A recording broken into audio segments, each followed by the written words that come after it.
Benim Umut Kervanı.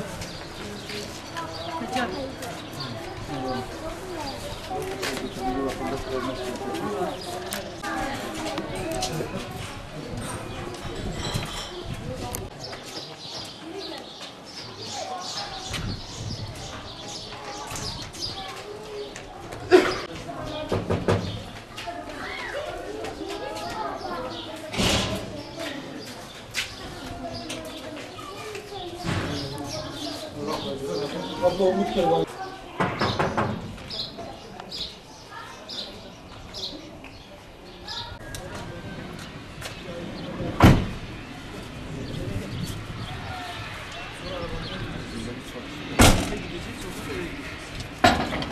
Bismillahirrahmanirrahim.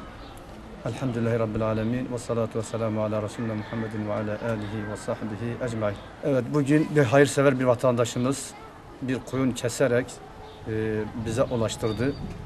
Ve biz de bu eti tabi fakir aileler, elimizde tezbitli fakir aileler var.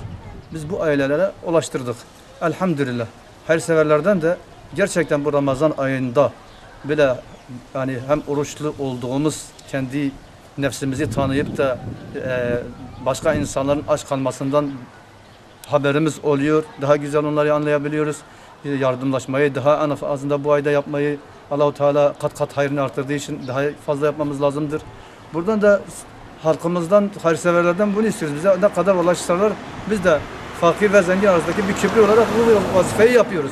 Bize ulaştıklarında inşallah bu fakir ailelere teker teker gidip bu eti ulaştırıyoruz. Veya artık diğer yardımlar da aynen o şekilde. Gıda yardımı olabilir, nakit olabilir, işte ne diyelim adak olabilir.